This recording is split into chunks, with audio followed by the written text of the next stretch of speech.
Good afternoon. On behalf of the Portsmouth Institute, I'm very happy to welcome you to our third and last talk of the day. Will be a talk on work and Christian love by Professor Andreas Widmer. I'm Margaret Hughes. I'm a faculty member at Thomas Aquinas College, New England, which is the newly opened satellite campus of Thomas Aquinas College in Santa Paula, California. We're a Catholic liberal arts college that follows the Great Books method of studying by reading and discussing primary texts. Many thanks to our sponsors for making this conference possible on this really wonderful topic. Our format this afternoon will be the address by Professor Widmer, followed by a Q&A. I'll begin the questions, but as questions come to you, please feel free to submit them through the Q&A function at the bottom of the screen. I will then convey those questions to Professor Widmer. Professor Widmer was appointed clinical professor of entrepreneurship in the fall of 2015 at the Catholic University of America's Bush School of Business and Economics. He is the director of the Art and Carlise Sioka Center for Principled Entrepreneurship. Previously, Professor Widmer co-founded the Seven Fund, a philanthropic organization promoting enterprise solutions to poverty. Professor Widmer is a seasoned business executive with experience in high-tech international business strategy, consulting, and economic development. He served as CEO of the business strategy firm OTF Group, which was formerly part of the Monitor Group, and helped lead web and internet pioneer FTP Software. He helped lead web content management pioneer Eprise Corporation, speech recognition pioneer Dragon Systems, and internet pioneer FTP Software. He has worked extensively in the United States, Europe, Asia, Africa, and Latin America, and has brought more than 100 leading-edge technology products to market, and was an executive in residence at Highland Capital Partners. Professor Widmer is the author of The Pope and the CEO, Pope St. John Paul II's Lessons to a Young Swiss Guard, a book exploring leadership lessons that Professor Widmer learned serving as a Swiss Guard protecting Pope John Paul II, and refined during his career as a successful business executive. His new book, The Art of Principled Entrepreneurship, Creating Enduring Value, will be released under the Matt Hall imprint at Ben Bella Books in April 2022. I think that Professor Widmer is remarkably well situated to speak to us on work and Christian love. Professor Widmer. Thank you, Margaret, and welcome. Hello, everybody. I'm very pleased to be here with you. I wish you'd be in person because you have such a beautiful campus. Instead, I'm here in my home office in Washington, D.C. And if I could, I want to tell you a little bit about my perspective on this. I contemplate this idea of work and Christian love. It's very near and dear to my heart. I'm a practitioner. I come out of practice and then sort of moved into theory and into teaching. And what I'm presenting to you today is sort of part of the result, the core of what I'm trying to teach. So if I can share my screen, I think this is, and now I should be present. Does this work, Margaret? Can you see this? Great. Okay, so I will move towards, this will be about work and Christian love, but I feel it necessary to first talk about, before we say what does Christian love have to do in work, and how is it practiced in work, we need to understand what work is. And for many of us, work is business. We work in the sense, in the business, in the economy, and therefore we are faced with the question of what is the purpose of business or work. I equate the two things to be almost the same thing because they point in the same direction. And there today we are given two main camps. The social responsibility of a business is to increase profit. Famous Milton Friedman op-ed in the New York Times or New York Magazine back in the 70s that has really stood for shareholder value creation and has shaped business practice, let's say, for 30, 40, 50 years now. On the other hand, we have a relatively newer movement, corporate social responsibility, to say that the corporation has to look beyond itself. It has to look at the different stakeholders, at society at large, and take care of that as well as its investors and the workforce and so on. Into this I come after having had an experience. I just want to talk a little bit about this. I come from a small village in Switzerland, and I grew up, I wasn't good at anything, so I went into the army. I'm the youngest of four boys, but 6 kids. We're 4 boys, and I'm 6'9", and I knew how to fight with my older brothers, and the military was the thing for me to excel in. And as it so often happens in Switzerland, if you're into the military, and you're Catholic, you can decide to join what essentially is a foreign legion, but you can join the Swiss Guards, which is a foreign legion. And there I met John Paul II. And it is fair to say I went into the Guards for all the wrong reasons, nothing to do with religion, because I was, nominally Catholic at the time. And meeting St. John Paul has changed my life fundamentally. Of course, starting with faith in Jesus Christ and him teaching me how to pray, but also much more sort of opening up what life is about, what action means. And he, I would argue, has a deeper understanding of and a deeper answer to this of what the purpose of business is. My first critique would be that both of these explanations for the purpose of business leave the essential part of it out, which is work. It doesn't talk about work itself. It talks about the effects of work, the results of work, what to do with these results, with shareholder value or profits or redistribution of wealth to some extent, but it doesn't actually introduce what we're actually doing, work.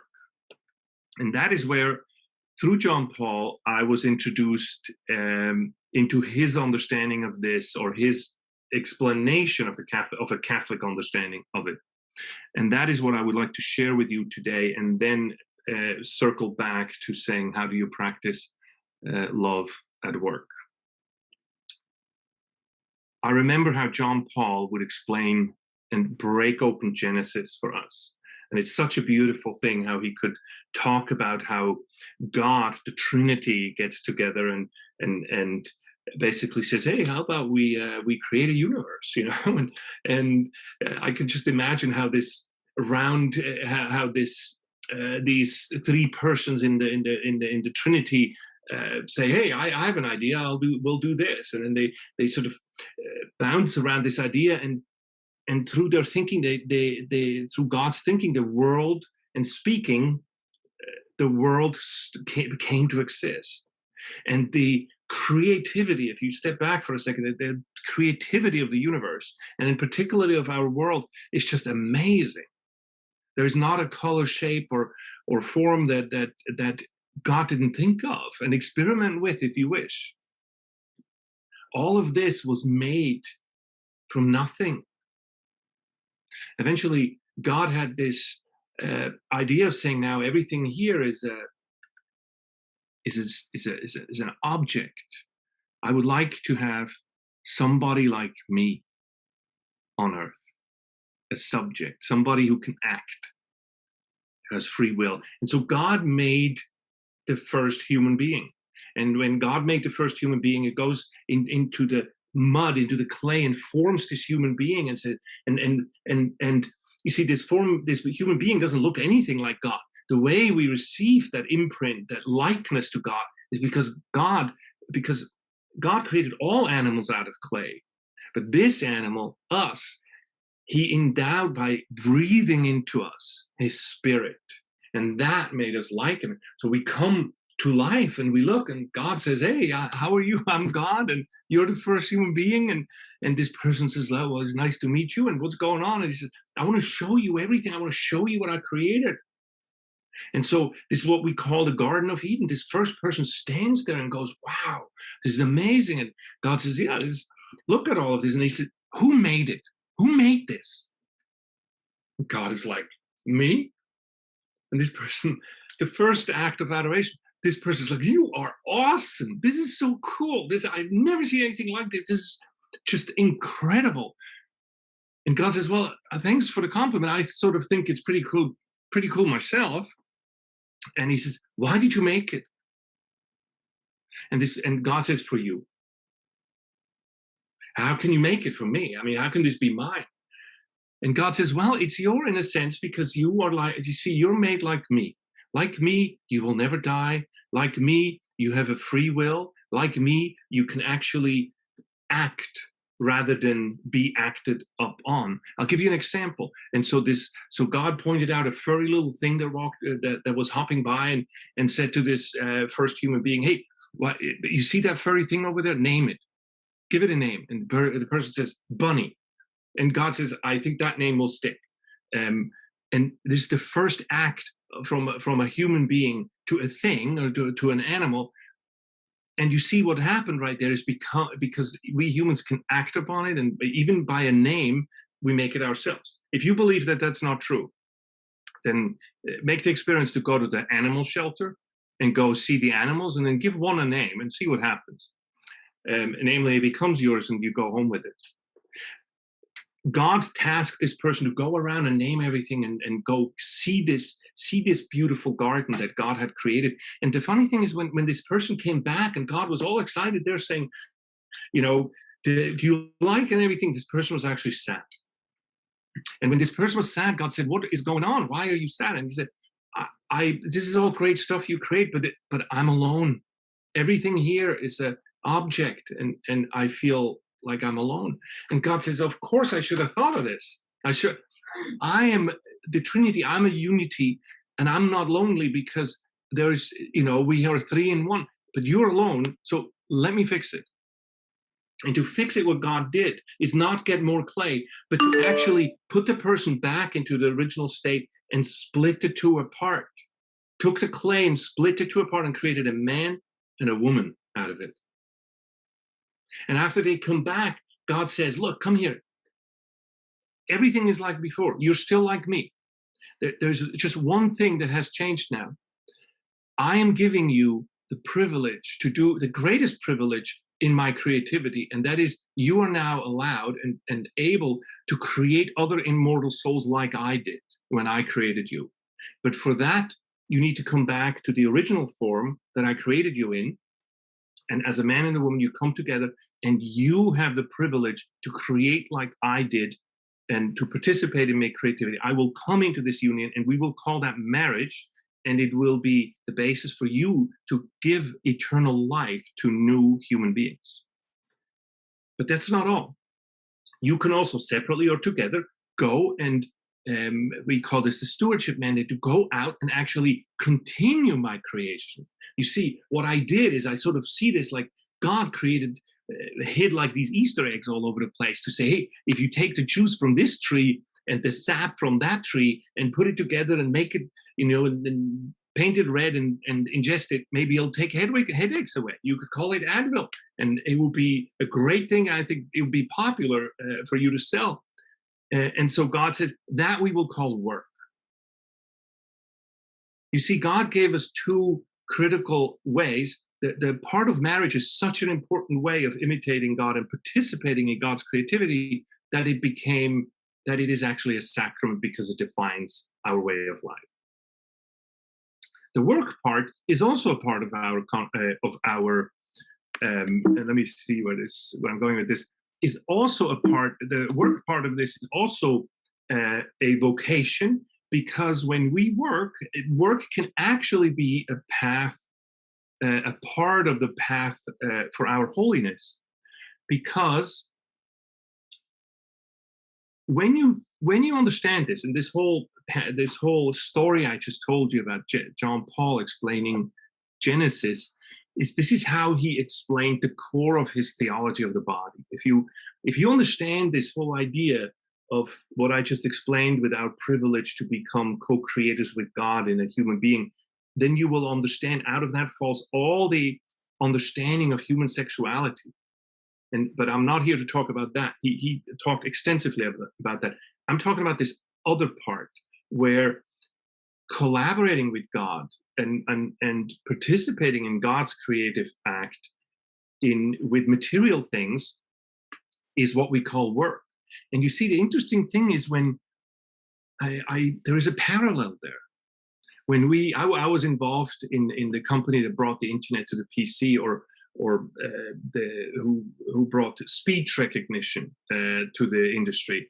And so there's a few people, there's a husband and wife team actually, who and you know, people sit around and they sort of say, hey, wouldn't it be cool if we could talk to the computer and they would understand and everything? And say, that's a very good idea. And it, you know, it banters around, it goes around the round, and we try to figure this out.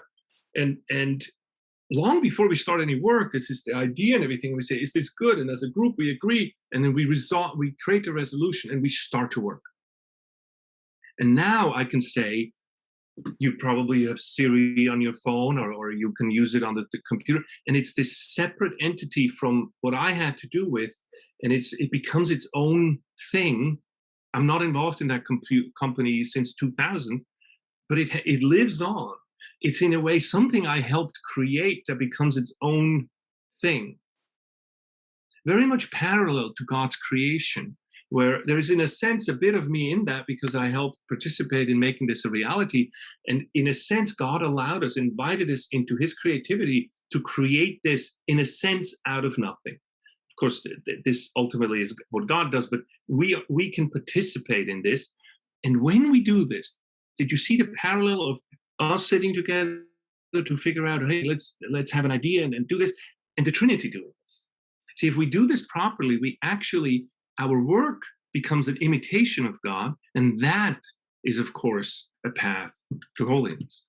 Let me see here which one of I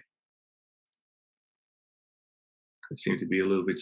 So all that to say is that work needs to be understood as a participation in God's creative power. My big criticism to how work is being seen, described, and the approach, the end of business being described, is that it ignores work itself, yet work itself is sanctifying. And so I'm not only interested in talking about after work or before work, I'm interested in the act itself because it is a profoundly human act. We are the only beings on earth that can work. Actually, other than God, I mean, we're the only beings that work in that sense, that we have the free will and we can come up with an idea and act on it. That is a uniquely human privilege. And when we talk about the goal of business, then we need to take that into account and be purposeful about our work. Therefore, I would like to propose to you a slightly nuanced way of saying what is the purpose of business, and say that it is trifold. There are three ranked objectives. The purpose of business is to create, support, and reward.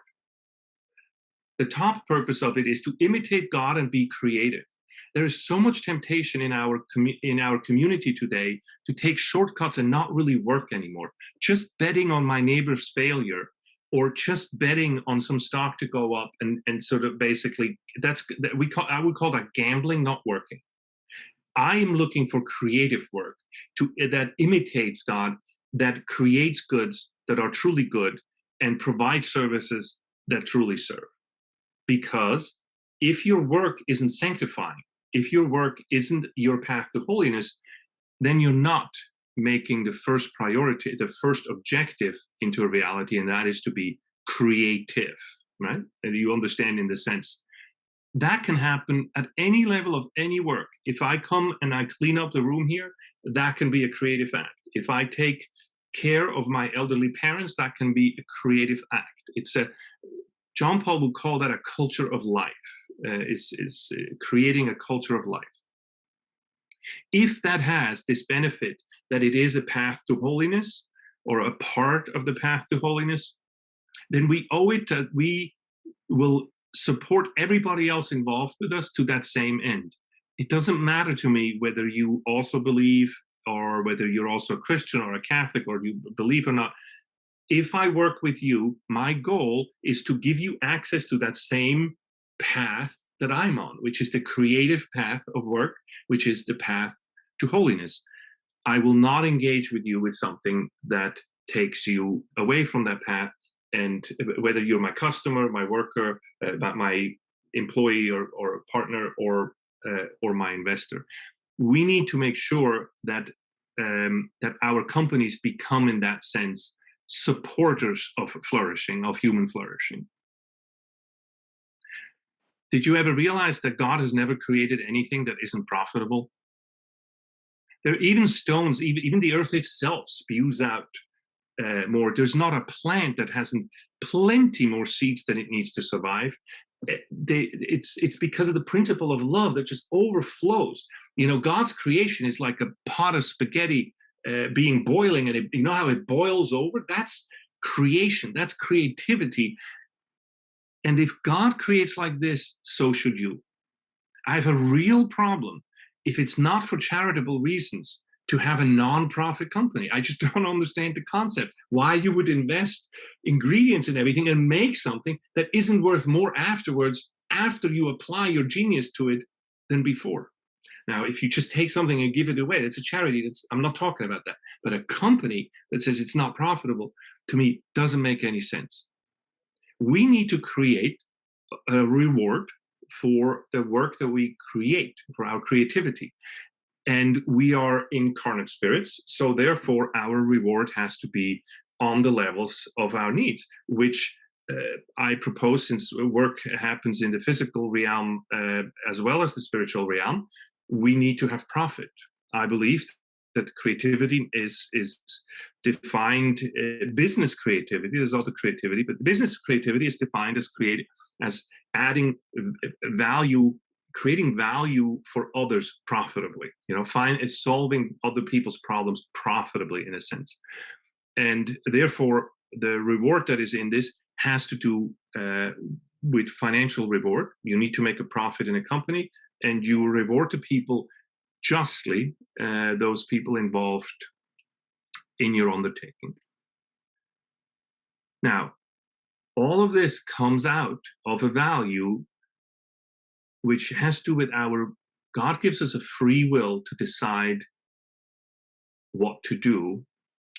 One of John Paul's frequent sentences, or not admonitions, but ways to speak to his people around him, is to say,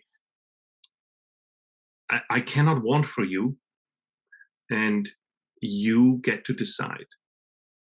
When I asked about what of my future and this, that, he would say, you get to decide. See, this is one of the privileges that God gave us at creation, is that we get to decide. And when I say that you, as a business owner, have the task to create goods that are truly good, or to provide services that truly serve, you have a lot of decisions to make. What I would like to say, and this goes now to full circle, how do we combine work and Christian love? Love in English is a funny term, because you can love pretzels, love your dog, and love your wife. And of course, other languages, Latin and so on, have a stronger differentiation. One of the things that John Paul always pointed out is he loved the Italian way. I wouldn't say to you, Margaret, or somebody that I work with, ti amo, I love you. That is reserved for familial relationships. What I would take to you is ti voglio bene. And this, and John Paul would point out, and you can just hear his voice where he goes, ti voglio bene, where he would point out, I want your good. True love is to want the other person's good. And ti voglio bene is, in a way, goes back to this idea of create, support, reward. Why would you create a product that would tempt somebody off the path of holiness? Why would you want somebody to do work that would tempt them or somehow guide them off the path to holiness? Why would you deal with rewards in a way that would tempt or harm somebody's path to holiness? Christian love at work can be defined and summarized in one brief Italian sentence, and it is what I wish for all of you. Ti voglio bene.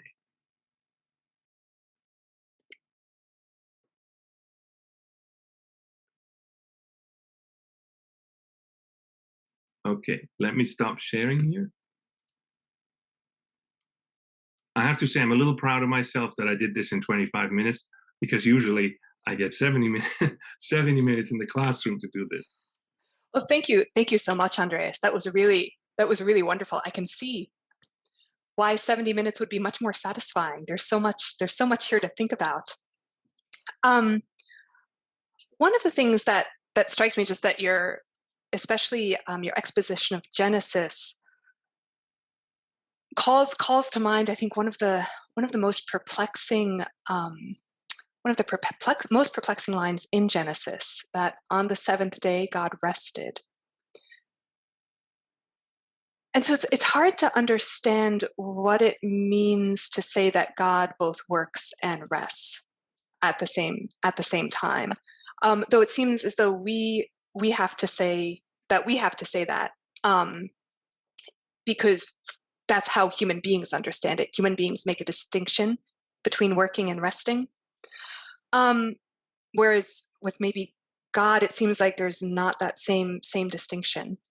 But so I wonder if you might say something about the relation between work and rest for human beings, and then for how is that different for God? Does thinking about God being both at work and rest at the same time help us understand something more about the dignity of human work? Mm-hmm. And maybe while Andreas is answering the question, I invite everyone to contribute their own questions through the Q&A function at the bottom of the screen. You know, the Christian life is a way, is a path of the middle. Can you hear me? I just had a quick freeze here. Can you see me? Yes, you're very clear. Virtue is the path of the middle, and I think we are very tempted today to have one or the other attitude, where we regard work, and then, I know it becomes more complicated, work before versus after the fall. So now work is spoiled, right? The idea of us being privileged in participating in God's creativity is pre-fall. The fact that it's now also drudgery, but the other side is post-fall. And that's where work, of course, and balance comes in. We are tempted to go all the way in, and believe me, I've done it over and over again. You're tempted to go in there because you're looking for meaning in the wrong place. Right? We can elevate work up to a place that it does not deserve. Work is not all of life. And I think God in his wisdom has modeled this for us, to create this balance, to regenerate and to give, right? So we have these two aspects. And I have to say, being sort of sitting on the perch of seeing John Paul, I was working with him for 2 years, and you're there on a daily basis, and it's a huge privilege. Seeing him do this intentionally remains forever my model. John Paul planned his off time, his relaxation time, as stridently and precisely as he planned his work life. I don't know whether it takes different personalities, different ways of doing this, but that's what I have to do. And I take his model for it, so that he basically says, what are some of the relaxation things and what complements my time?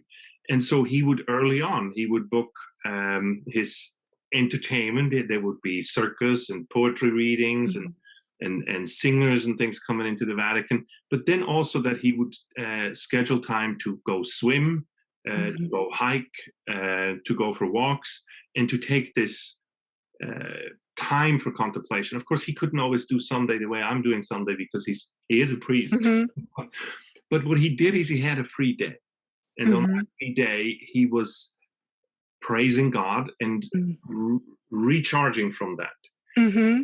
This is a difficult thing. I'm actually giving a talk to some business people tomorrow, and I'm going to encourage them what I'm constantly encouraging myself, and that is also to, for example, create an electronics-free day. Mm-hmm. Make the Sabbath again, and put God in his proper place.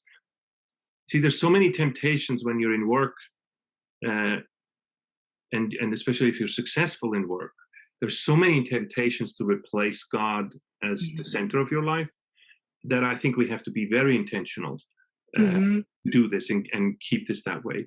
And that's, that there, it's just, there's deep wisdom and truth in that idea of the Sabbath and regeneration, and for that matter, taking a vacation. I'm going on vacation tomorrow. Oh, that's wonderful. Well, I'm glad we got to see you today. So, and to actually do this, because you know what, there's always something important to do, but you put too much emphasis on yourself. It's a form of sort of self-glorification to say, oh, I'm not here, everything is going to go down. No, it isn't. To put your values in the right place.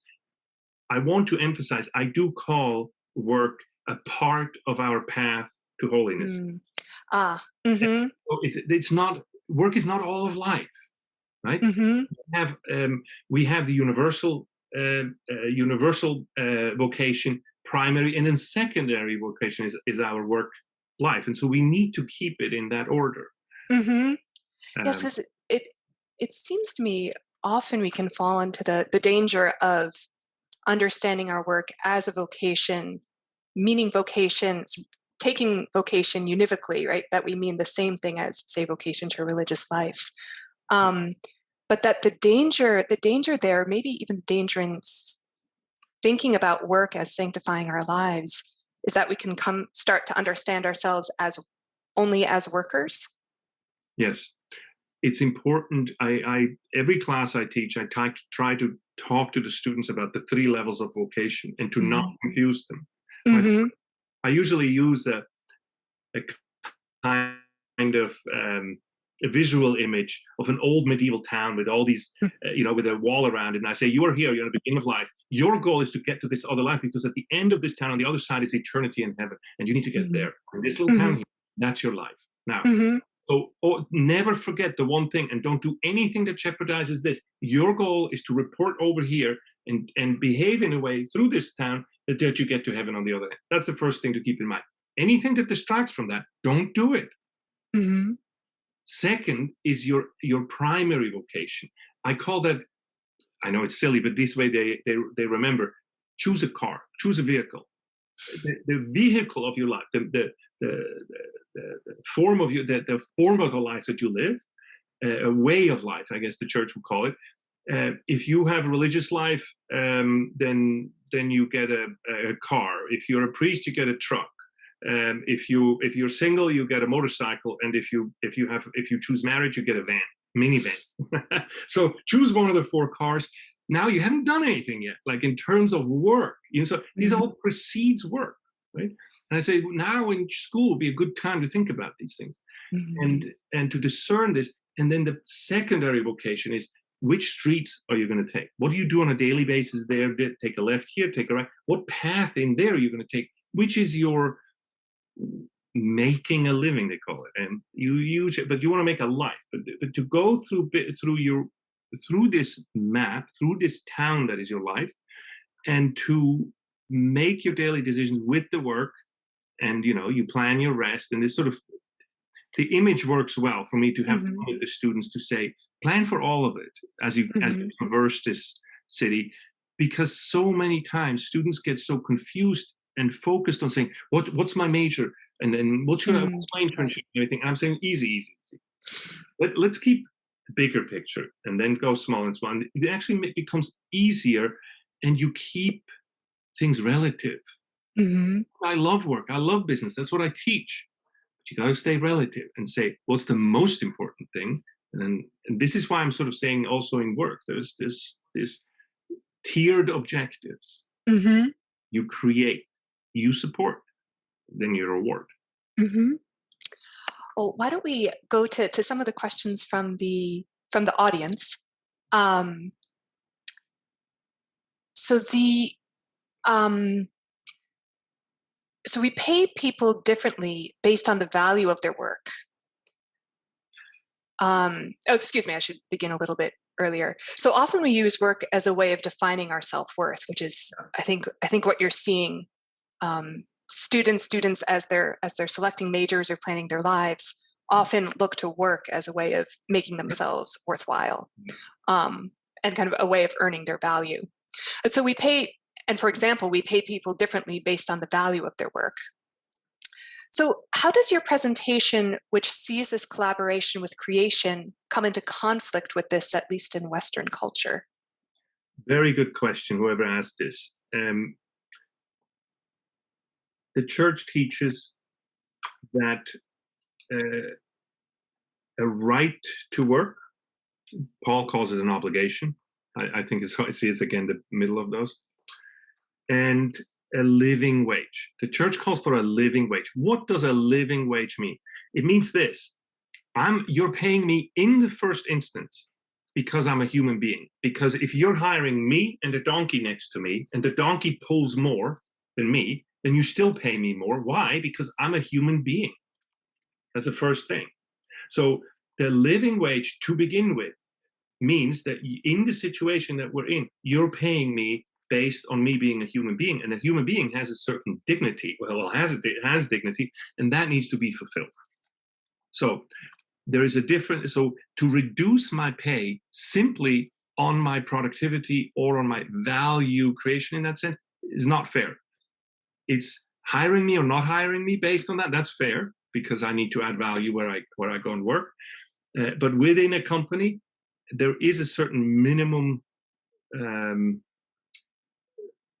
I don't want to call it minimum wage in the traditional sense because I take some issue with that because we have to look at the individual situation.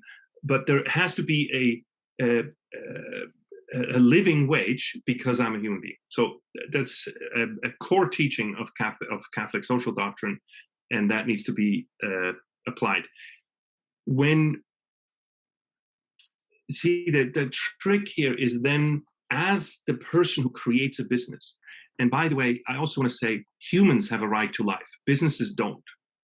This is very important because if your business cannot be profitable, then you're doing something wrong, or maybe the business shouldn't exist, which means we have to let all the people go and let them go do something else. So what I'm the balance I'm trying to strike is, well, yes, I can pay you what I can, but if I have no more money, I can't pay you. And therefore, I'm going to have to solve this. The business has no right to life. That's very important. The right for a business for existence is that it adds this value to other people profitably. If it doesn't do that, then we're not allocating our resources in an efficient way. Now, it's the responsibility of the entrepreneur, when I teach entrepreneurship, or the owner of a company, to create companies that use the human person as a competitive advantage. I would criticize a company that simply bets on people's failures, that simply gets itself a political favor to eke out a profit. That whole crony capitalist kind of thing, you could call it, I think that's deeply unchristian. I think the way we ought to conduct ourselves is to find solutions and find ways to create profit, that the profit is due through the excellence, the creativity of human people, of the people that work with you, and then you have a sustainable company. I think that is what this is what my next book is going to be about. That is principled entrepreneurship. How do you make the human person the center of your attention, and in terms of your employees, your competitive advantage? Oh, that sounds, I'm very intrigued. I will look forward to your book. In terms of an economic system, so capitalism, socialism, etc., is there a preferential option that is more conducive to this idea of human flourishing? To whom? To me? Yep. Yeah. So let me first say. Well, I'm asking what you think. The church. What is true? Yeah. Mm-hmm. The church doesn't have a preference. It's one of the things I'm a big proponent and fan of Catholic social teaching, but I think people sometimes think that Catholic social teaching is like the Ten Commandments, but it isn't. Ten Commandments are rules, laws, rules. Don't violate this. The Catholic social teaching is a mental model. It's saying, consider these things when you make the decision. And they all base on our, when John Paul says, I cannot want for you, it's one of my favorite sentences, because God gave us that free will. And God says, I do not want to want for you, meaning I want you to, I want you to love me out of your own will. So that, to me, translates in that, for my understanding and with my background and experience, which is all conditional, right?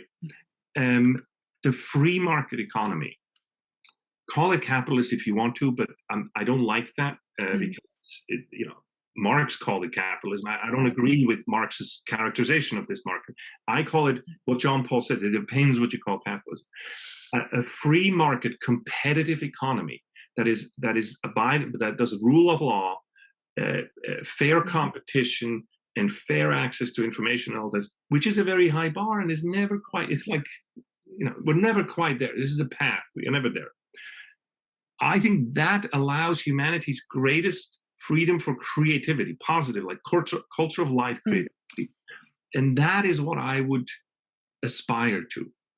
But I'm well aware that there's more, if you say free market to somebody in Chile or Argentina or Saudi Arabia or Germany or America, totally different things.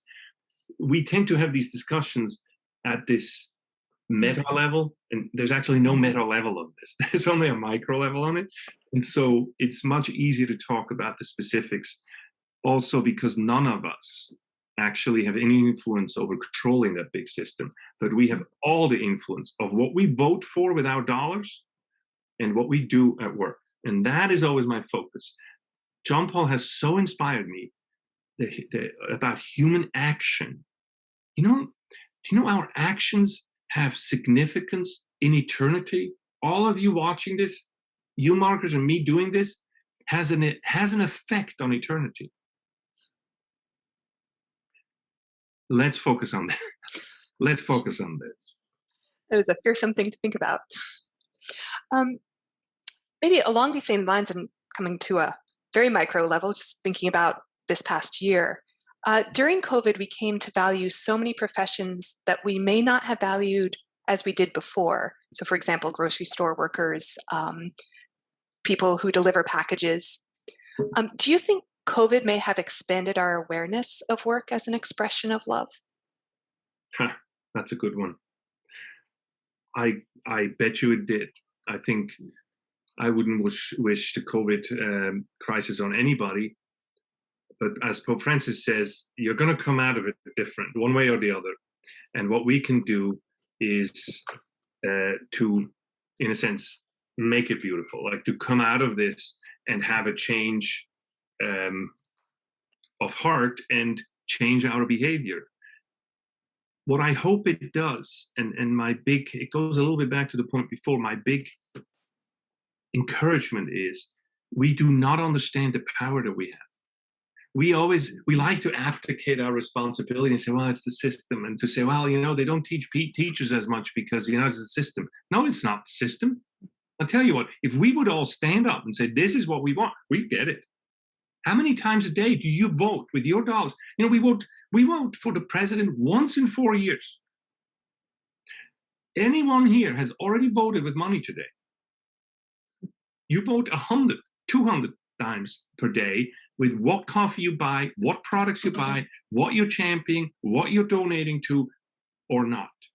And we just abdicate our responsibility to act. What COVID is an opportunity for is for us to do an examination of conscience, to say, who did I value most? And then go see, is what reward do they get for my value? This is something completely in the control of each one of us. On a local level, we can control these kind of things. It also controls what, for my students now, what career am I going to go into? We find out that because everybody complains about China, but everybody goes and buys the cheapest stuff on Amazon, right? And so stop complaining about China and start to buy at the local grocery store or at or buy local from the small and medium-sized company around you. Also, start to decide what career you're going into. I love the maker space. We have at Catholic University here at the Syracuse Center, we work a lot with startups, students and local people here who are makers. They make food, they make things, they produce, they create again. And this is so inspiring to me, because this is something where we can give our values visibility, and we can act on our values. It's a beautiful thing. Mm-hmm. So that's really wonderful to think about each individual's responsibility. But what about responsibility of governments? So what responsibility, if any, does the government have in regulating or banning products that violate our ability to properly love? So the government, we have to understand that according to, well, what I think, according to the Catholic social doctrine, the government has an obligation to regulate things, and I think that's perfectly fine. In a well-functioning free market economy, there are clear rules. What the government shouldn't do is play favors between two companies by treating you better than me. It's just like with justice, right? She's blind, so she treats everybody the same. Government, the same thing. You can set the boundaries and the limits of competition to say this is where we're doing this, but then have everybody play. The government is supposed to basically do everything to increase competition and do nothing to decrease it in that sense. And yes, the government has a right through our vote, like we vote people in and they make certain laws, because that's legislature is what we vote for, to say we want our products to be this way or that way. This is we're a society that's completely in the realm of the right and the purpose of the government. However, the parts that sort of blend into crony capitalism is that favors are being played, that people are not equal. I think that today the small and medium-sized companies are strongly disadvantaged. You basically, in order to get treated well by the government, you have to have a huge company. This huge company being a behemoth, and then you get they keep making more and more and more rules, except they never apply to the large company. But they're suffocating, strangling the startup and the small company. And I think we abdicate in our responsibility to hold our government and our government officials accountable for the fact that they're playing favors and favorites with people who give them money, and that this whole cronyism sort of snowballed into one of the, I don't know how large it is yet, but it's one of the thrusts of our economy today is this kind of cronyism, where big government or the well-connected business or big business and big government get together, and it leaves creativity and the average normal entrepreneur out in the cold. Oh, this next question comes back to what the beginning of our discussion, just thinking about rest and leisure and finding a balance. Would you comment on the phenomenon of burnout in the workplace as a symptom of the rise of the culture of death? Yeah. So one of the things I quote, and I'm referring to it because I'm writing on the book now and doing these edits and everything. We have something like 70% of our workforce is disengaged. That means they can't wait for it to be evening. Out of these 70%, like 20% are so disengaged that they actively start to harm their employer. So imagine this, if you have 10 people, 7 of them can't wait to go home. They don't really care what happens to the company. Whose fault is that? What we have done is we have created we have a severe crisis of values in our companies, that because of this focus on the outside, that's my criticism with Friedman and with corporate social responsibility, the focus is on anybody other than you who actually work there. So everything outside, and you're basically just treated as a number. There's no meaning in work anymore. Therefore, work is not a craft. It's not valued. And therefore, you as a human being are not valued anymore for what you do. This whole external focus of companies has actually created a crisis of meaning of work, because every theory in management, in marketing, in economics, social responsibility, everything is always outside of work. I hope that we can engage in this regeneration and rebirth of meaning of work, to go back and say, my work is a part of who I am. And this is why I'm tying it in. It's a part of my path to holiness. And yes, there is drudgery and there's this pain involved because of the fall, but deep down, it is my way, is one of my ways that I imitate God, and that is redemptive. Mm-hmm. Is there, in maintaining the value of the work for the individual in the company, is there a corporate size that's most appropriate? So is there a corporate size that is detrimental to the maintenance of human dignity within the workforce? No, there isn't. But of course, my favorite principle there is subsidiarity, that bureaucracies tend to very quickly make decisions for people they've never met, and that should just never happen. And so it's not the size of a company that matters there, it's the attitude, the mindset of the person. Again, it's a mindset of Catholic social doctrine. It would be to say, I allow the decisions to be made close where they happen, where people actually are affected by it. And if you have that mindset, even if you have a very large company, you will empower people to actually make decisions on the appropriate levels that affect them, and let people, it's the mix between, it's the mid ground. When the church says there's a right to work, Paul says there is an obligation, a duty to work. And so there is this side of saying, make decisions, but we also have to live with the decisions and carry the consequences. I found in my career, people love to carry the consequences if you would only authorize them to have the decision power along with the responsibility. Right now, a lot of the subordinate kind of things have a responsibility that they get snuffed out when something doesn't work, but they don't have the authority to actually make decisions. And I think that's what ails not just large companies, but even smaller companies that just never let a decision out of the executive suite. I wonder, though, about whether that's how that structuring of sort of using the principle of subsidiarity and allowing decisions to be made sort of closest to the people who are affected by them, how does that affect the overall profitability of a corporation? So it seems that in one way, and you could see why you'd want all the decisions to be made at the top, because it's at the top that they're able to see how the decision is most going to affect the profits of the company. You see, there is a big error in there. A company, you don't create profit. Look, I've once taken over a company that was running out of money and couldn't sell and was totally not negative profitable. And I tried. It's like becoming a captain in an airplane that is crashing. And you have all of these things in front of you. And I kept focusing on the profit gauge, trying to control profit. The truth of the matter is, you do not control profitability. You can't.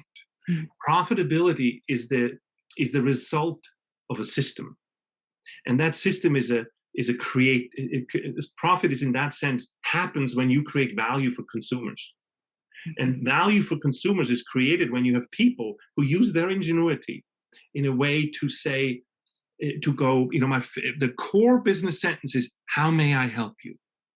If you have people in your company who say, how may I help you, sincerely, and you enable them to help, you create a system that will create a profit. If you say, well, but, in my company, if I would let that happen, I wouldn't be profitable anymore. Well, then think about the business you're in. Slavery would be profitable, or trading in humans would be profitable. And say, well, if I would let everybody go by their free will, it wouldn't be profitable anymore.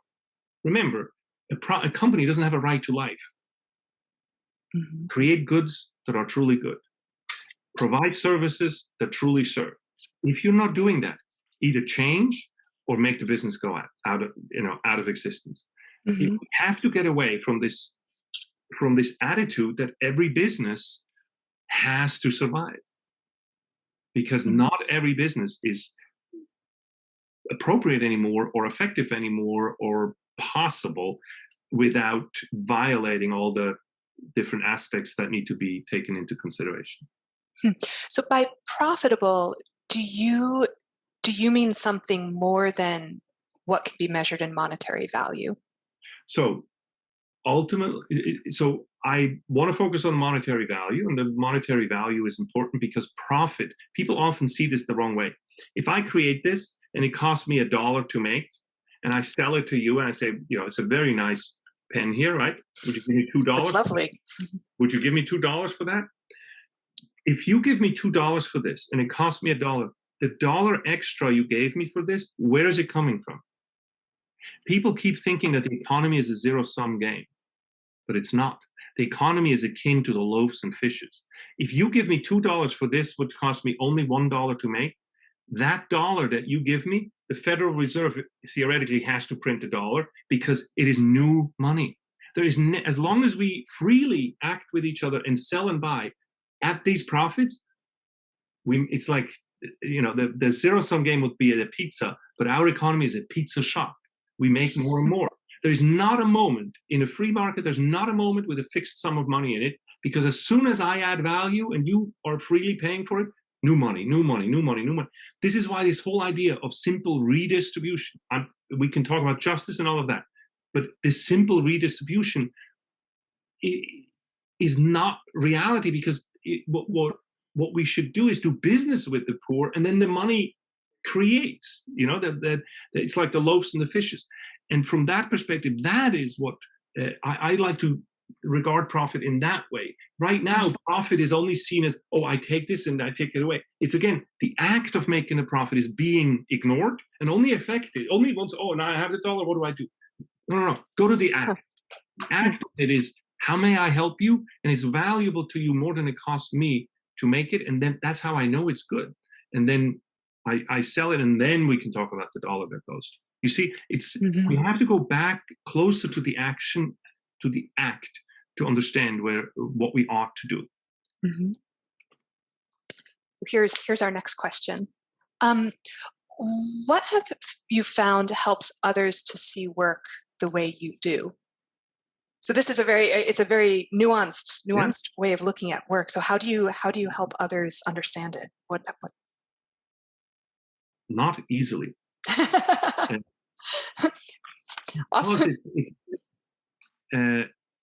The only way to properly do this is through witnessing with action. So I learned this from John Paul through him acting in front of me, like to act it out, right? He does it by doing it. And so we have to do this to show I like to have in my work with my team a certain playfulness. I like to have a flat organization. I don't like to call people, one of the things John Paul would say is, nobody works for me. People only work with me. It's if you internalize this, it makes a difference. Nobody works for me, just everybody works with me. And then that creates flat organizations, and you create an environment in which there is a lack of talking down that allows the playfulness, and then you can focus on creativity and challenge. And it's not that I never challenge. I challenge a lot on my team, but I think what you do to promote that view is that the playfulness allows for failure in the spirit of growth. And we have to move away from every work becoming existential. Our economy today puts work. Our employees are always in fight or flight mode. So they're never really at peace to actually become excellent. It is a great responsibility of entrepreneurs to create companies in which we are not every day under an existential threat of, I don't know if we're all going to be here next month. It happens. It happens on my team. Now I do philanthropy, I have a center and I'm trying to raise money and so on. And so it happens that there is an existential threat. But it's my responsibility to draw that out so far that there is not a constant threat, existential threat to my employees, so they can actually in German you would say entfalten, that they can unfold themselves and blossom. That's my responsibility as the leader of the team. That's the owner of a company, the entrepreneur, that's the responsibility to create that space. That's also a form of witnessing. Sadly, we are almost out of time, so this will just be the last question. Do you have any tips on how Catholic business leaders can structure their prayer life? So is there anything that you found that works well? So, yes, thank you for that question. I think prayer, ultimately, our work is a prayer. It's not all of our prayer, but I like to, a simple dedication for me in the morning to say, and even when I'm doing something, to start this conference with you here and say, Lord, I'm doing this for you, offer this up, to do difficult things and say, Lord, I'm doing this for you. That's a form of actively turning your work life into prayer. I'm not very siloed in my prayer and active life. I try to bring the two things a bit more together. I have many entrepreneurs. I have ADHD on steroids. Okay, like I'm all over the place, as you can tell in how I'm talking and how I'm touching on different topics. Let's just say I will never be Teresa of Lisieux. The contemplative life is just out of my. It's not a gift that God gave me. God gave me the gift to be a bit all over the place, but that doesn't mean that God does not want me to pray. So there are perfectly good ways to pray, and I'll give you just. For ADHD prayer primer, I often think I write an article to say the ADHD prayer primer. There's this beautiful book, actually. I have it here because I read it all the time. It's called The Way of the Pilgrim. In it, this peasant guy basically says, look, Paul says, pray unceasingly. And the way to do that in a nutshell is to say, Lord Jesus Christ, have mercy on me, a sinner. And say it over and over and over and over again until your being starts to pray that. And once you say it so often, it becomes the self-talk of your soul. And when that happens, everything imbues. You cannot call on the name of Jesus without it having an efficacy. Now, I sometimes pay more attention, sometimes less, but it's something I try to repeat constantly. But like when I'm consciously thinking, I'm saying, Lord Jesus Christ, have mercy on me, a sinner. It's a kind of a presence of Jesus into whatever you're doing right then. That helps. As my second. So first I talk about the work and dedicating your work. This kind of prayer. The third one is what I'm trying to use John Paul's examples a lot with you to stick to the theme. One of the things, as you all know, was that if you meet John Paul, even if you're one person in a million people there, you feel like he got up in the morning just to say hello to you. So he has such a presence. Why? They ask him, why do you have this presence?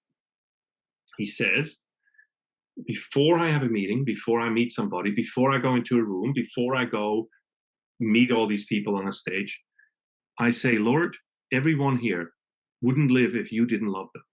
They would immediately cease to exist. I beg you to please grant me your eyes and your heart to see them that way and then treat them that way. That's his prayer when he goes in. I try to make that my prayer when I meet with, not just with, it's easy to do that with the customers and so, but with your employees, with your supplier, with somebody who you're struggling with, where you're trying to negotiate something. But to say that, and you will be surprised at the effect that this has on your behavior and at the outcome. And what the outcome, I mean, we are not utilitarian that I'm only praying so my business is successful and my prayer is successful if my business is successful. I mean the outcome in terms of you will grow in holiness. Because as we started this, the ultimate goal here is not exactly which turn you take in that village, but that you get to the other side, that you get to heaven. That's the ultimate reward. What John Paul would say, you see, when we work, we don't just make more, we become more.